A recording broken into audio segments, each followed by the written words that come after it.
¿Conoce usted la verdad? Pastor Kidon Kim. La fe es una promesa de Dios. La Biblia dice que la fe es por el oír, Romanos 10:17. Si no escuchamos el Evangelio, no podemos tener fe.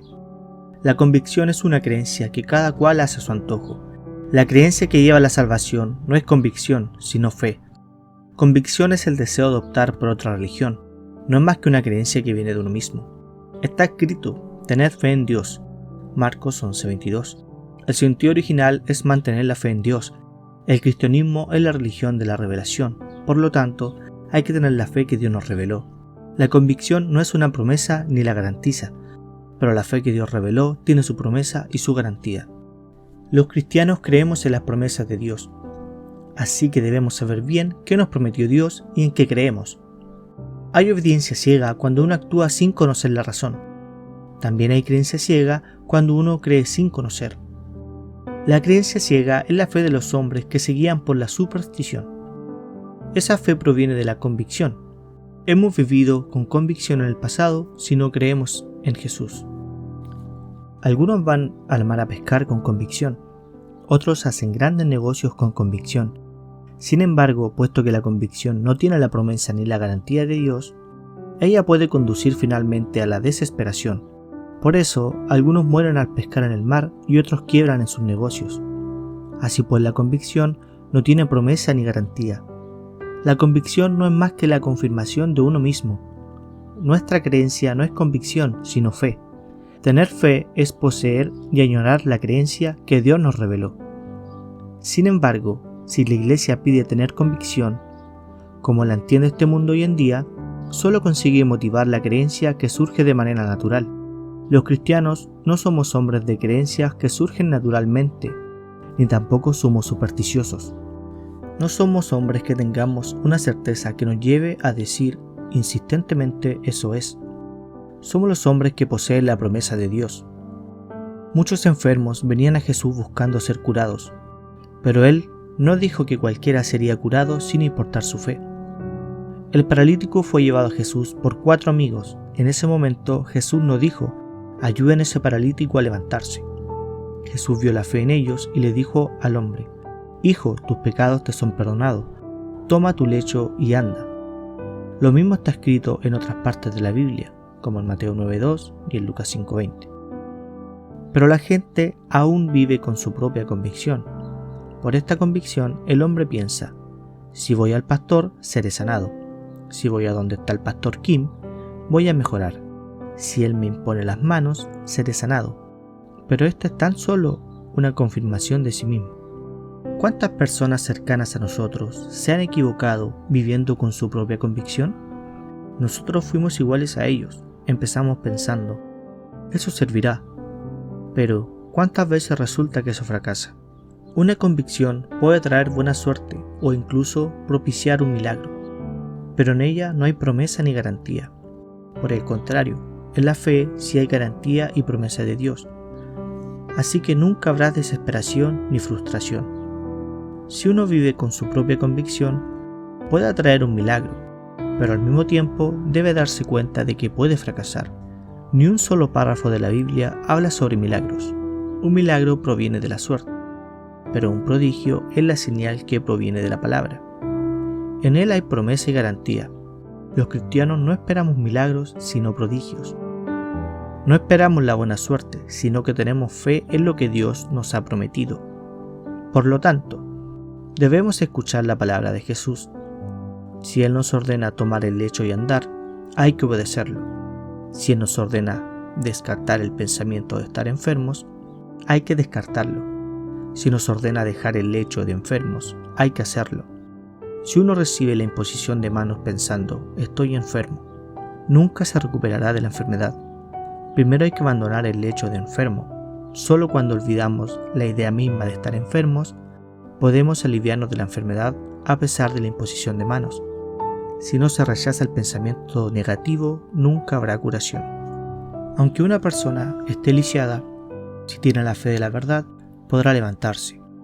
Si posee la fe que Dios nos promete, está lista para levantarse.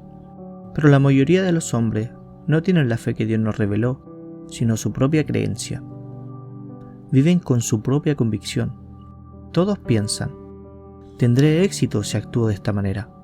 Esta no es la fe que Dios nos reveló, sino una creencia personal. Pablo nos dice, la fe es por el oír, es decir, hay que tener la fe que Dios nos reveló. La Biblia habla de dos personas que expulsaron demonios sin ser seguidores de Jesús. Un día los discípulos de Jesús encontraron a una persona que expulsaba demonios. Entonces les dijeron, síguenos, pues tú echas fuera a los demonios. Esa persona expulsaba demonios aunque no seguía a Jesús. Entonces los discípulos le informaron a Jesús, hemos visto a uno que echa fuera demonios en tu nombre y se lo prohibimos porque no sigue con nosotros. Por otro lado, los hijos del sacerdote Seba hacían lo propio diciendo, fuera de aquí, yo os conjuro por Jesús, el que predica Pablo. Pero el espíritu malo respondía, a Jesús conozco y sé quién es Pablo, pero vosotros, ¿quiénes sois? Y saltó sobre ellos y los dominó y les dejó desnudos. Hechos 19, 13 al 16. Hay dos casos de personas que no creían en Jesús al expulsar los demonios. ¿Por qué en el primer caso los demonios se fueron y en el segundo no? ¿Cuál fue la razón? De todos modos, ambos eran incrédulos. Ninguno de ellos tenía nada que ver con Jesús. En el primer caso, el hombre usó el nombre de Jesús para echar fuera los demonios. En el segundo, los hijos del sacerdote Seba trataron de expulsarlo tan solo pronunciando el nombre de Jesús. Lo imitaron, como si estuvieran utilizando un billete falso. Cuando uno compra un artículo y paga con un billete falso, ¿quién le va a entregar la mercancía? En cambio, si uno lleva un billete emitido por el Banco Central, aunque sea robado, recibe el producto. Los comerciantes venden sus artículos, no por la cara del comprador, sino por el billete. Así pues, la persona mencionada antes robó el nombre de Jesús y con él expulsó a los demonios.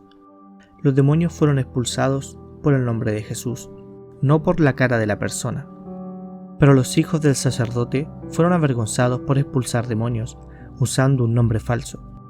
En otras palabras, engañaron a la gente, como cuando se utiliza un billete falso, pues no tenían fe en el nombre de Jesús.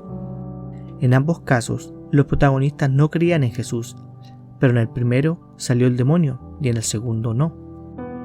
Hay una gran diferencia. Así como solo son válidos los billetes emitidos por el Banco Central, el poder solo aparece mediante la palabra de Dios nos reveló, tan solo la palabra tiene promesa y garantía. Todos los cristianos tienen la Biblia. La Biblia es la promesa de Dios. Por eso se habla del Antiguo y del Nuevo Testamento. Eso significa la promesa. Lo que creemos en la promesa de Dios, cuando acordamos una cita con alguien le decimos, nos vemos a tal hora mañana. Y la persona responde diciendo, de acuerdo. Uno se despide creyendo en la promesa. No lo hace ciegamente diciendo, lo creo, sino que cree en la promesa. Creer en Dios es lo mismo. No es creer ciegamente, sino creer en la palabra de la Biblia que Dios prometió. Una persona se me acercó y me dijo, pastor, de verdad, yo oro mucho, pero una vez fracasé, aunque oré con fe, y me contó la siguiente historia. El hombre estaba orando en un lugar de oración cerca del río Hantan. De repente tuvo en su corazón la impresión de que podía caminar sobre el agua. Entonces se acercó al río que corría con fuerza, pensando, sin duda puedo caminar sobre el agua, y saltó al río. Pero en el momento de hacer contacto con el agua, se hundió y casi muere. Afortunadamente, la gente que estaba a su lado lo salvó con mucha dificultad. El hombre me preguntó, ¿qué habría pasado? Desde ese día no tenía fe ni confianza en nada, y me dijo, pastor, sentí una total confianza, por eso me metí al río. Pero, ¿por qué me caí al agua? Yo le contesté, usted tiene la fe necesaria para morir ahogado. Creo que es un milagro que aún esté vivo. Una fe así es suficiente para morir ahogado. Pedro caminó sobre el agua, no con el pensamiento de que él también podía hacerlo, al ver a Jesús caminando sobre las aguas. Mateo 14, del 28 al 29. Si Pedro hubiera caminado con la fe de que yo puedo caminar porque Jesús caminó, él también se habría caído. Pero Pedro dijo, Señor, Si eres tú, ordena que yo vaya hacia ti sobre las aguas. Es imposible que los hombres caminen sobre el agua. Sin embargo, Pedro obedeció la orden, ven a mí. Aunque era absurdo e imposible, él se apoyó en las palabras, ven a mí, y lo hizo. Entonces caminó sobre las aguas. Así pues, solamente la promesa del Señor va acompañada de prodigios y poder. No conocer la promesa de Dios y decir ciegamente, yo creo, es una convicción que solo ocurre en el interior de uno mismo. Yo no vi cómo mi madre me dio a luz, sin embargo, no le digo a ella, tengo la certeza de que tú me diste a luz. Si le dijera a mi madre, creo que tú me diste a luz, ella se sentiría muy decepcionada y pensaría que su hijo es un tonto. Aunque no haya visto cómo mi madre me dio a luz, lo creo. Tener fe es crear un vínculo eterno con Dios, como el que existe entre madre e hijo. Aunque los esposos no se reafirmen entre sí, tú eres mi esposo. La esposa cree que su compañero es su esposo. Así creemos en Dios.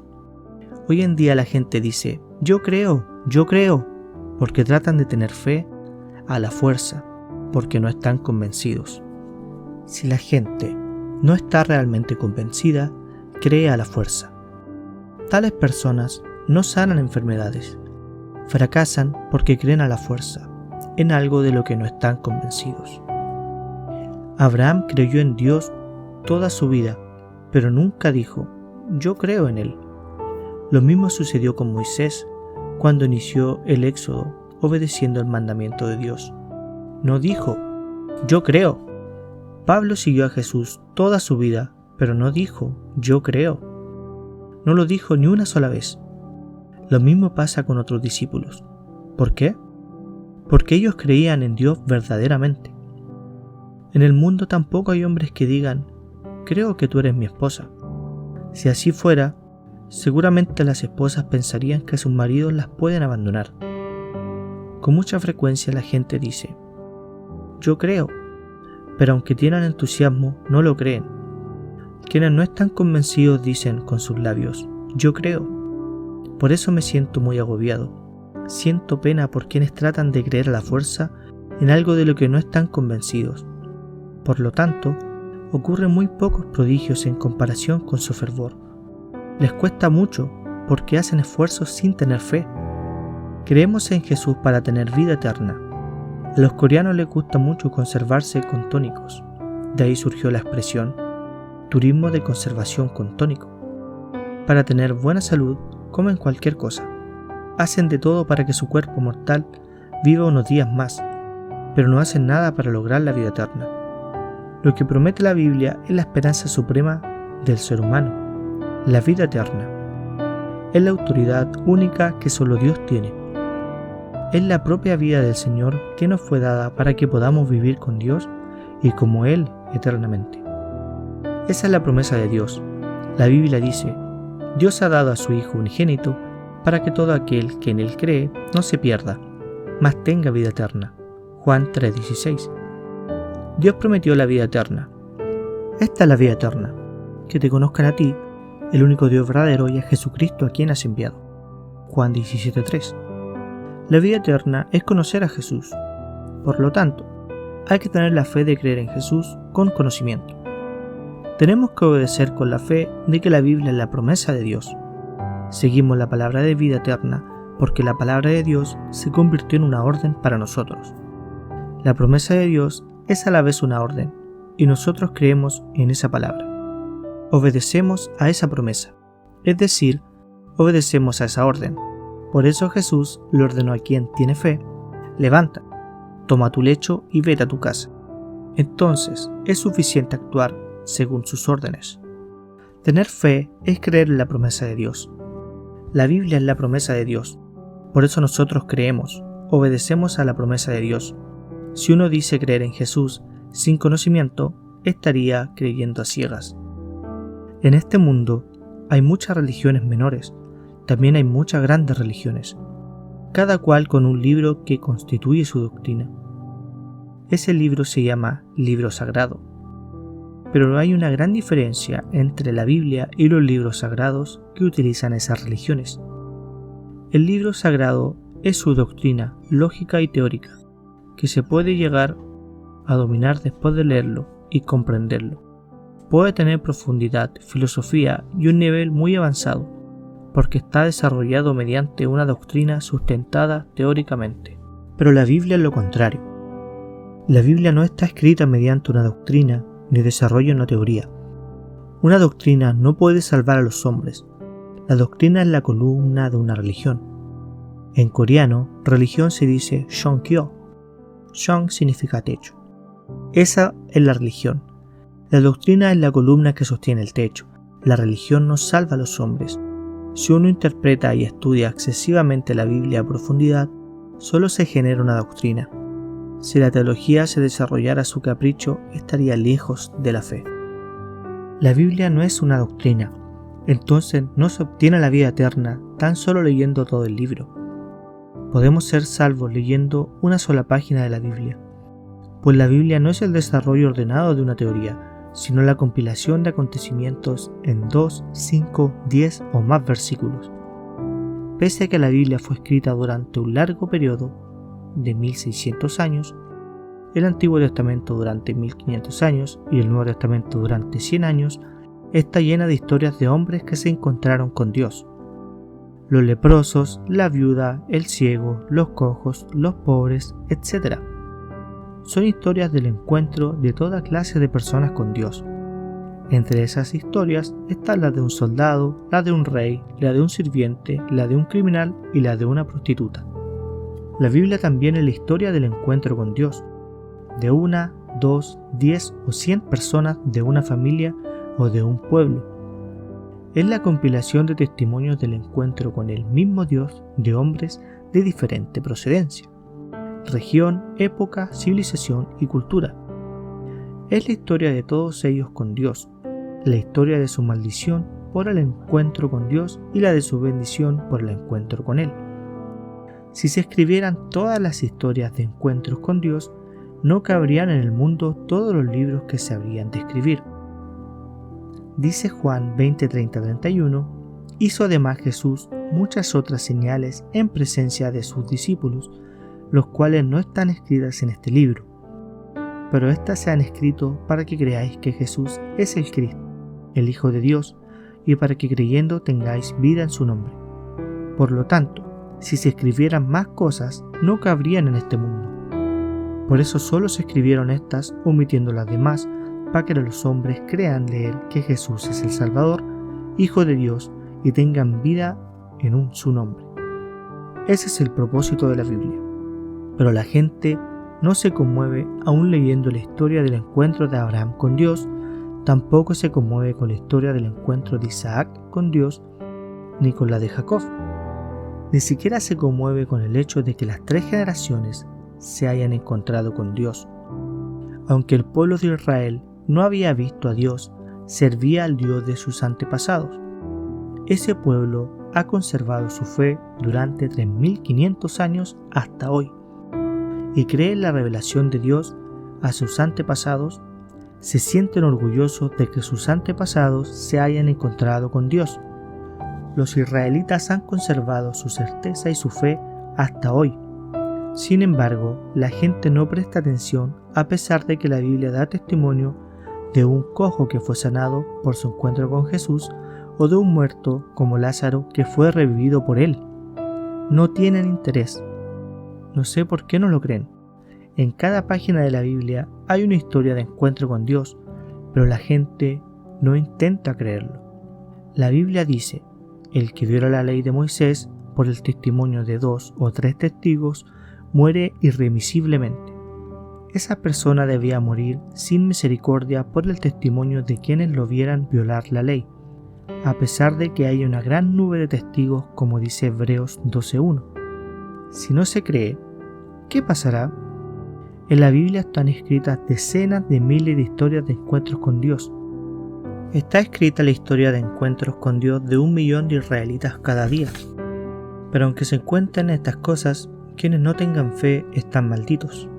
La razón por la cual los hombres fracasan en la negación de Dios se niega a Dios diciendo que el pastor o el diácono actúan de tal o cual manera. Se rechaza el testimonio de los hombres que sí han encontrado a Dios, diciendo: no he podido encontrar a Dios aunque he asistido a la iglesia, por lo tanto se llega a la destrucción. Hoy en día, aunque mucha gente lee la Biblia, no tiene fe.